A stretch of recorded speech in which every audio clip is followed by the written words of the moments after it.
নমস্কার বন্ধুরা, চলে এসেছি আবারও একটা নতুন ভিডিও নিয়ে। সকালে ঘুম থেকে উঠে ছাদে চলে এসেছি, কারণ আজ দিদির বিয়ে আর অনেক ব্যস্ততার মাঝে গাছগুলো একদম জল না পেয়ে পুরো শুকিয়ে যাবে। তাই গাছে ফার্স্টে জল দিয়ে দিয়েছি আর ঠাকুর পুজোর জন্য সমস্ত ফুলগুলোকে তুলে নিচ্ছি, কারণ মা তাড়াতাড়ি পুজো করবে আর কারণ সকাল সকাল গায়ে হলুদ, তাই মা পুজোটা খুব তাড়াতাড়ি সেরে ফেলবে। নিচে এসে ঠাকুর ঘরের সমস্ত কাজ করে রেডি হতে শুরু করে দিয়েছি। তার মাঝে এসে গেছে সমস্ত তত্ত্ব, গায়ে হলুদের তত্ত্ব, তারপরে আমাদের বাড়ির সবার জন্য জামা কাপড়ের তত্ত্ব সবই চলে এসেছে। সেইগুলোই দিদি গুছিয়ে রাখছিল আর আমি বোন রেডি হচ্ছিলাম। তারপরে দিদিও রেডি হয়ে গেছে গায়ে হলুদের জন্য। তো সবাই এখানে দাঁড়িয়ে রয়েছে আর চলছে ফটো সেশন। সবাই ফটো তুলছে, এদিক ওদিক ঘোরাঘুরি করছে, কথা বলছে, আনন্দ করছে। বিয়ে বাড়ি মানেই তো আনন্দ, মজা। আমিও তারই মাঝে বেশ কয়েকটা ফটো ভিডিও করে নিলাম। তারপরে শুরু হয়ে গেল সমস্ত রিচুয়ালস। বাঙালি মানেই তো রিচুয়ালসে ভর্তি, আর খুব ভালোও লাগে এইগুলো। তো মা এখন বরণ করবে, গায়ে হলুদ শুরু করবে, আর আমরা ভিডিও করব, দেখবো, আনন্দ করব, মজা করব। বিয়ে বাড়ি হলে একটা জিনিস খুব ভালো হয়, কত আত্মীয় স্বজন আসে, সবাই আসে, সবার সঙ্গে দেখা হয়, কথা হয়, মজা হয়, আনন্দ হয়। বেশ 2-3 দিন জমজমাটভাবেই চলে। তারপরে আস্তে আস্তে আবার ঘরটা ফাঁকা হয়ে যায়।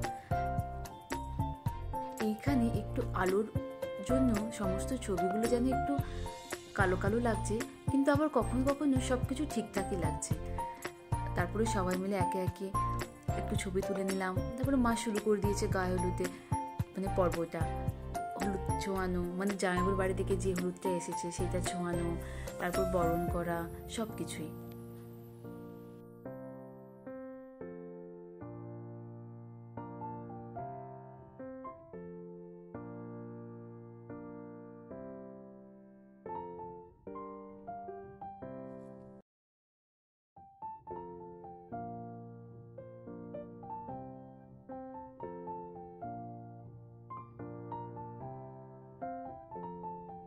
আগে দিদির বিয়ে হলো, মা সবকিছু প্রায় ভুলেই গেছে পরপর কি করতে হয়।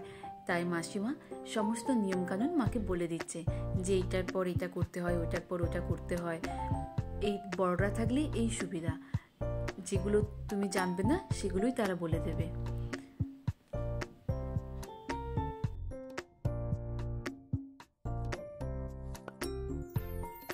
এইখানে বেশ সুন্দর সুন্দর গান হচ্ছিল, কিন্তু এই কপিরাইটের চক্করে আর সেই গানগুলো দিতে পারলাম না, তাই মিউজিকটাকে বন্ধ করে রেখেছি।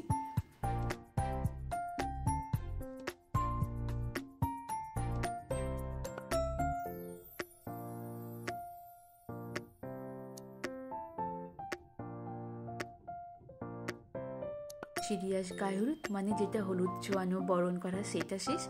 এবার শুরু হচ্ছে মজা করে যে হলুদ মাখা, সেই গায়ে হলুদ।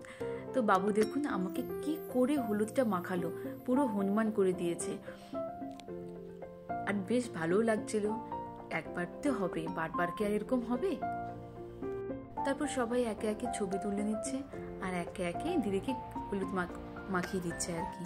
তো সবাই বোন ছবি তুলছে, দিদিরা ছবি তুলছে, আমি হলুদ মাখাচ্ছি, জামাইবাবুরা হলুদ মাখাচ্ছে, সবাই একে একে হলুদ মাখিয়ে দিচ্ছে। আর আমরা একটু তাড়াহুড়ো করছি, কারণ যে মেকআপ আর্টিস্ট অঙ্কনদা, সেও খুব তাড়াতাড়ি চলে আসবে 1টার সময়। তাই খুব তাড়াতাড়ি রিচুয়ালগুলো শেষ করে স্নান করে এসে বসতে হবে সাজার জন্য, কারণ দাদার আরও ব্রাইড রয়েছে। তো প্রথমটা লেট হয়ে গেলে পরপর সবাই লেট হয়ে যাবে, তাই সব কিছু একটু তাড়াতাড়ি শেষ করার চেষ্টা করছি। তো এখানে ফটো তুলো বলে আমরা দাঁড়িয়েছি, আর বাবা সবাইকে হলুদ মাখিয়ে দিচ্ছে, দিদিকে, আমাকে, ননুকে, সবাইকে।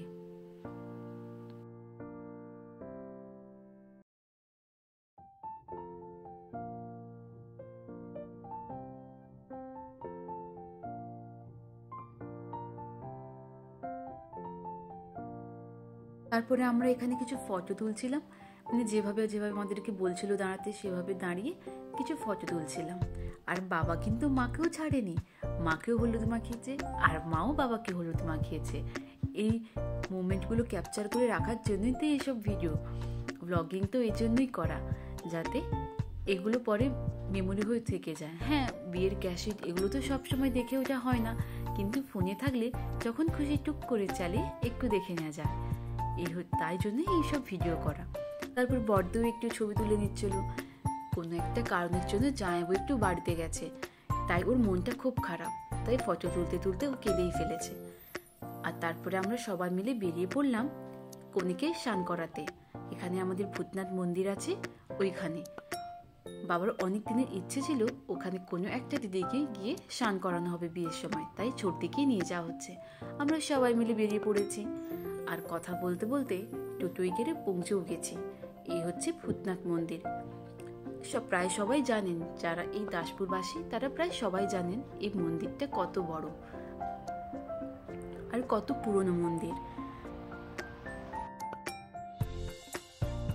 তারপরে আমরা এসে বেশ কয়েকটা রিল শুটের জন্য ভিডিও করছি, আর বাবুর সাথে কয়েকটা ছবি নেই বলে দিদি এখানে বাবুর সাথে বেশ কয়েকটা ছবি তুলে নিচ্ছে।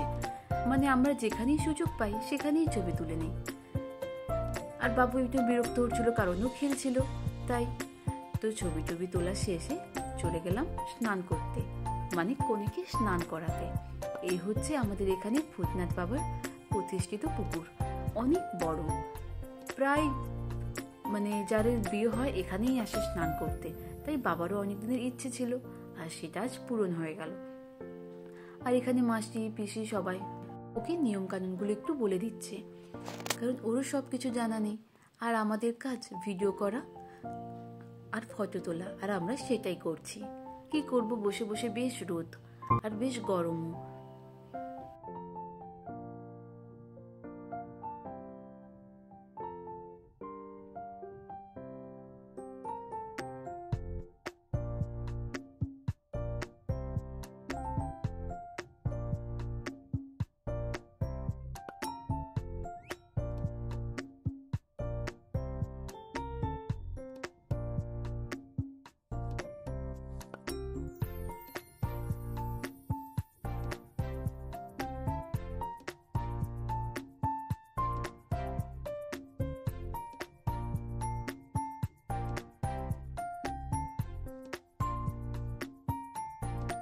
তারপরে সবকিছুর মাঝে নাপিত চলে এসেছে দিদির নখ কাটতে, এটাও নাকি একটা রিচুয়ালসের মধ্যেই পড়ে, তো সেটাও কমপ্লিট হয়ে গেল। আর এখানে বেশ দেরি হয়ে গেছে, তাই বাড়িতেও অঙ্কনদা চলে এসেছে, মায়ের ফোন এসেছিল, মানে যে মেকআপ আর্টিস্ট, তো ওই জন্য সবকিছু একটু তাড়াহুড়োর মধ্যেই হচ্ছে। আর ব্যস্ততার মাঝে আমি যতটা শুট করতে পেরেছি ততটাই আপনাদের সামনে তুলে ধরলাম, কারণ আপনারা সবাই জানেন বিয়ে বাড়ি মানে কত কাজ, সে আপনি যেমনই প্রকারের মানুষ হন না কেন, আপনাকে কাজ বলবে, আর সেটা আপনাকে করতেই হবে।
কিছু তাড়াহুড়ো করে হলেও ফটো তুলতে গিয়ে সব কিছুই দেরি হয়ে যায়, কারণ এই পোজ ওই পোজ, এইভাবে ছবি তোলা সেইভাবে ছবি তোলা, এটা দরকারও, কারণ মানে মেমোরি বলেও তো কিছু একটা জিনিস থাকে, পরে এগুলো দেখবো, মনে পড়বে, এই জন্যই আর কি।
আর পুকুরের জলটা ছিল একদম হাড় কাঁপানো ঠান্ডা, মানে প্রচণ্ড ঠান্ডা।